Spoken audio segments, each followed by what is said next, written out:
There's a certain pride of ownership. However, when a new prospective tenant asks that question, "Are you the owner?" I always have to catch myself before saying, "Yes, I am." Instead, the best answer is no, I'm the property manager. Or even better, no, I work for the property management company.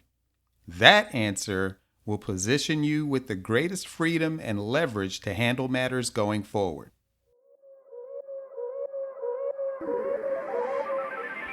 Husband, father, entrepreneur, realtor, a long list of other titles and descriptions, and landlord. Welcome to the And Landlord podcast with me, Jonathan Taylor Smith, also known as JT, following a roadmap to financial freedom through residential rental real estate. Welcome to the And Landlord podcast, and Lord podcast.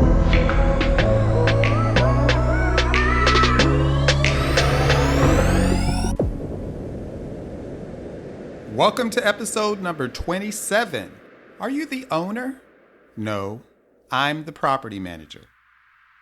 Now, I always answered this question incorrectly in the past. Hell, I was proud to be the owner as long as I've wanted to be a landlord. So when asked, I'd quickly say yes. However, I came to realize a few critical problems with that answer. First, there are many prospective tenants who are actively seeking an independent landlord who owns and manages their own properties. Ideally, they'd like for this to be your only property, and even better if they are your first ever tenant. They want an inexperienced landlord who does not know how to properly screen tenants. They want someone who will fail to run a credit check, revealing their sub 500 credit score and credit report with a ton of collections, liens, and judgments. They want you to fail to run a background check, showing their long and recent criminal history and prior evictions. They might be on the sex offenders registry, or they're likely going through an eviction right now.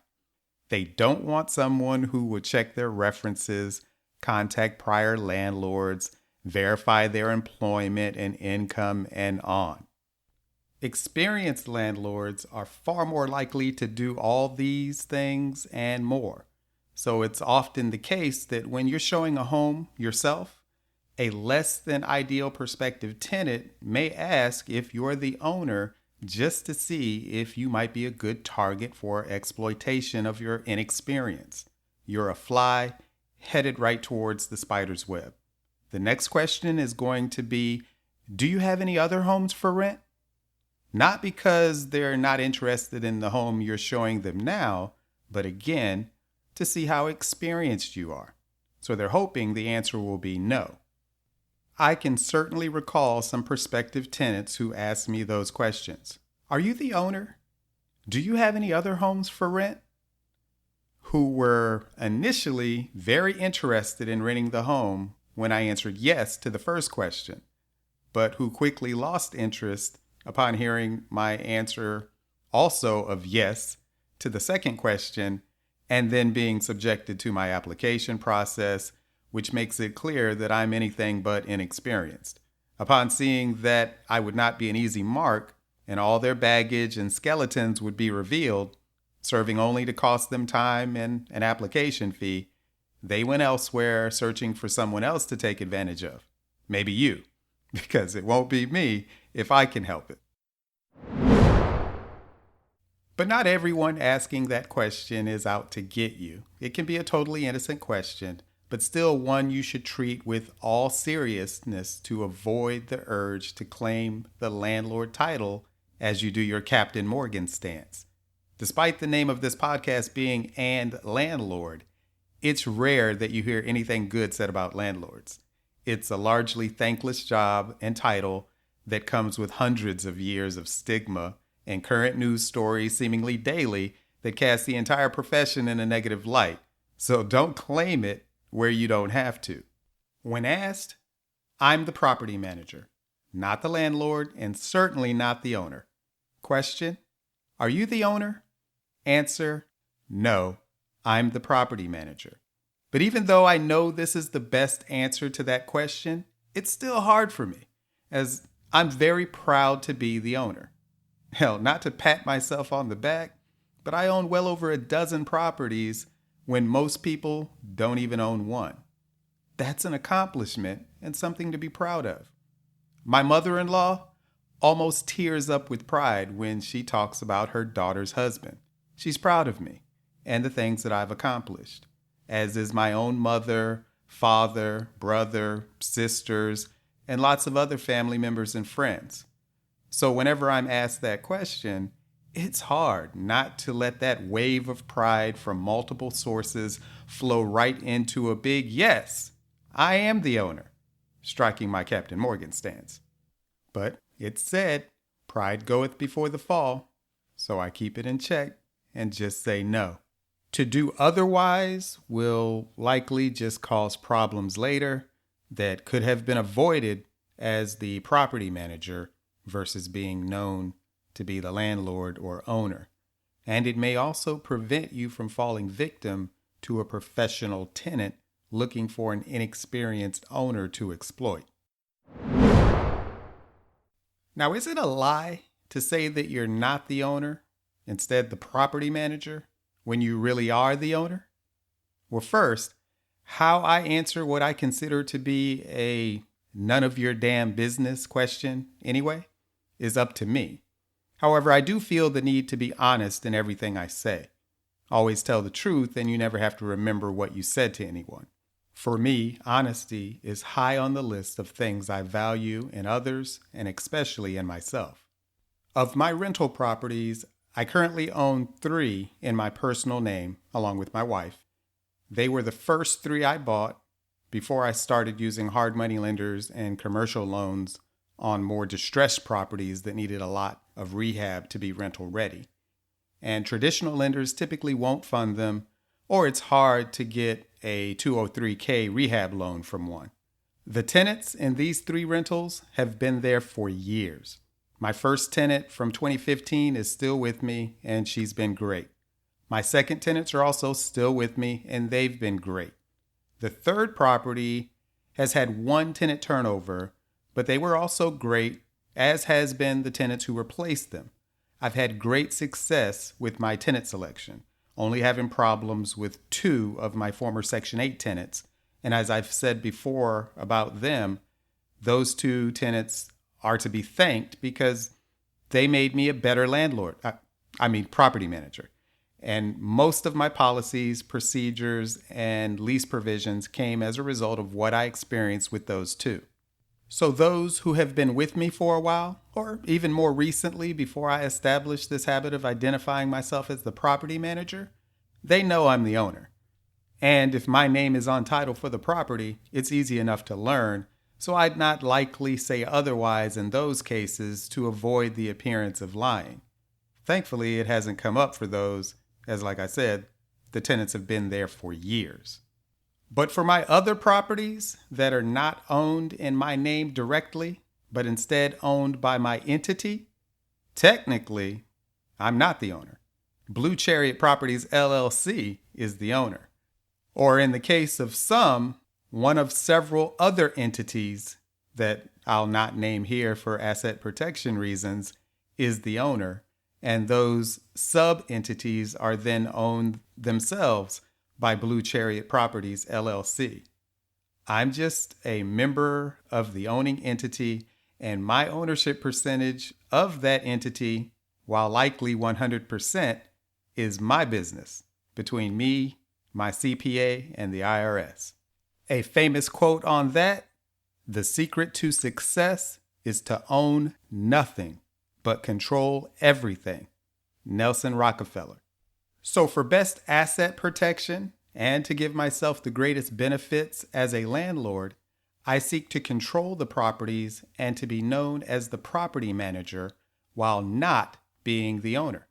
Because I'm not the owner. I'm the property manager. Blue Chariot Properties LLC is the owner. And Blue Chariot Properties LLC has hired Blue Chariot Management LLC, who then employs me as the property manager. I even get a paycheck. And hey, if you're local to the Raleigh-Durham Triangle area of North Carolina, you can also have me as the property manager for your rental properties by hiring Blue Chariot Management. The website is bluechariot.management. And especially now that I'm managing properties under Blue Chariot Management on behalf of other landlords, prospective tenants have no idea which are mine directly and which I'm managing on behalf of someone else anyway, because I treat them all exactly the same. More than anything else, claiming property manager status instead of being the owner gives you the greatest freedom of speech.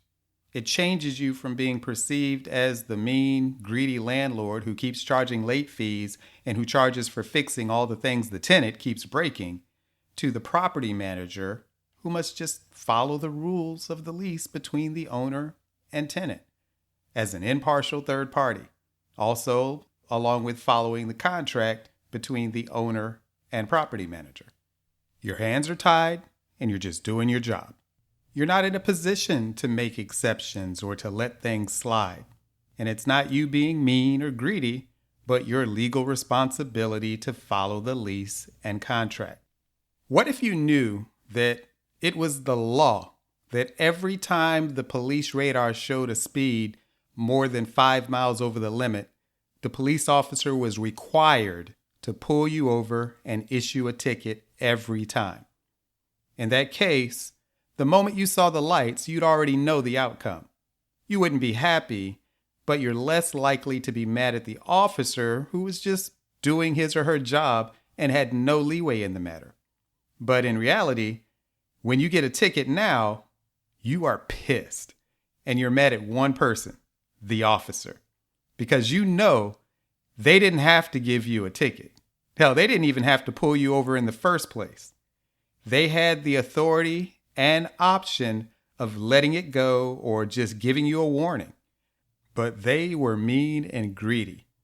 You go off thinking they probably get a cut of each ticket they write or get a Dunkin' Donuts gift certificate when they hit their quota.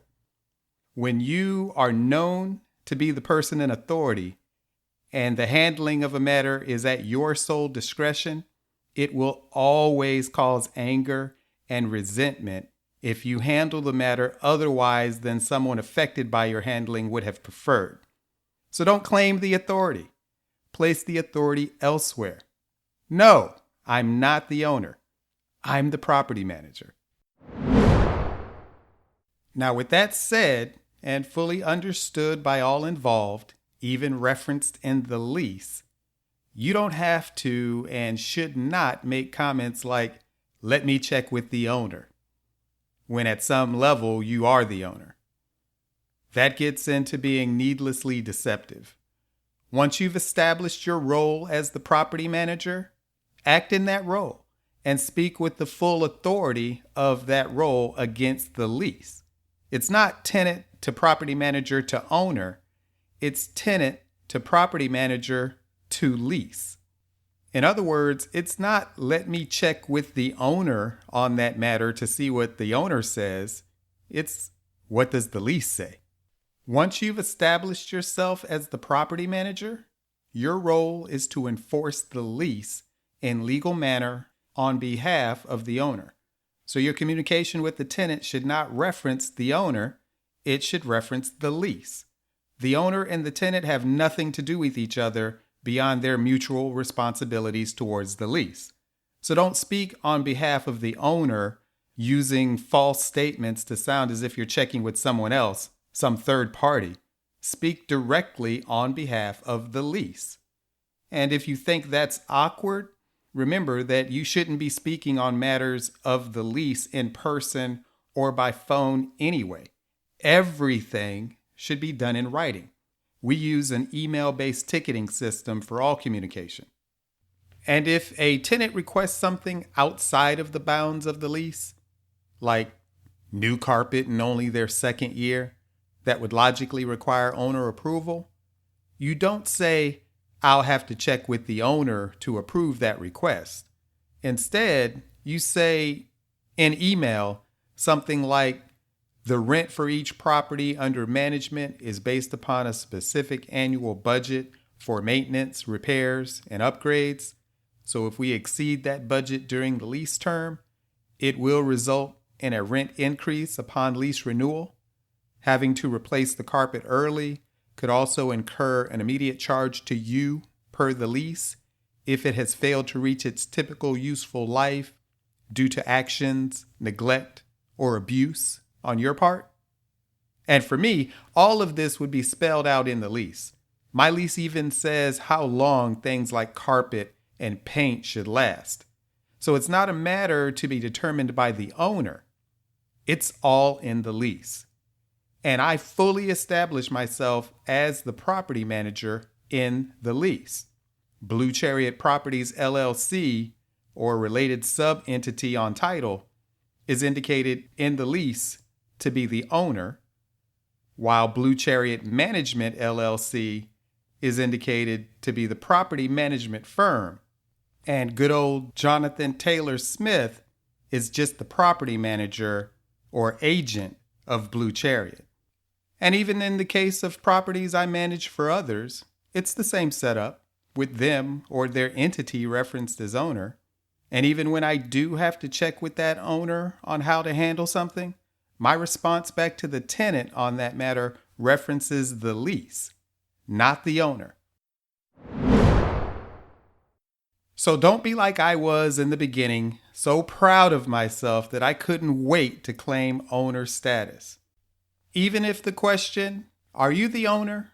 isn't a setup for the spider's web of a professional tenant, failing to answer, "No, I'm the property manager," will still put you in the position of being the mean, greedy landlord. Step out of that darkness into the light of being the property manager. Your tenant relations will be so much better in the process. And instead of falsely saying, "Let me check with the owner," you can say, "I have to follow the lease." Because failing to follow the lease and thereby treating one tenant differently than another can be called a fair housing violation. And that can land you in both court and jail. It's so much easier being the property manager who's just following the lease than the perceived mean, greedy owner. Okay, that's it for this week. But before I go, I wanted to make you aware of something new that you'll see at andlandlord.com. Go there now and you will see a blue button that says subscribe to newsletter. It's in the podcast player in the center of the page, also at the bottom of the page. Click that button to subscribe to the And Landlord podcast newsletter. I would like to be able to communicate with you in another way. So share with me your name and email address, and you'll get a newsletter that will give you additional details about each episode of the podcast, as well as other things that I will be providing midweek in between episodes. So check that out, andlandlord.com. Please subscribe to the newsletter. And if you don't mind, also, wherever you listen to the podcast, if it's not at andlandlord.com, subscribe there as well. If it's Apple Podcast or Stitcher, subscribe and give me your feedback. Hopefully 5 stars, but I'd like to get your feedback. The more I get, the higher the podcast will rank, and I'm trying to get additional listeners like yourself. I appreciate you listening, but let other people know as well and let them know what you think. Thank you for listening to the And Landlord podcast with me, Jonathan Taylor Smith, by Blue Chariot Media, following a roadmap to financial freedom through residential rental real estate. You can find the podcast website and blog at andlandlord.com. The main company site is bluechariot.com. If you've received any value from this podcast, help me, please, to make it available to others, and make sure you don't miss an episode by subscribing and posting your 5-star rating, plus share it on social media. I welcome your comments on the blog.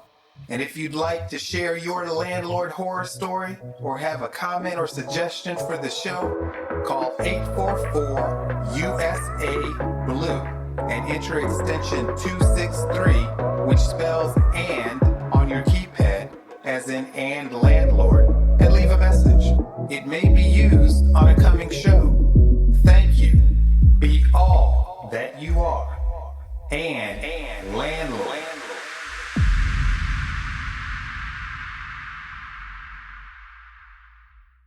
Nothing on the preceding show should be considered specific, personal, or professional advice. Please consult an appropriate tax, legal, real estate, financial, or business professional for personal advice.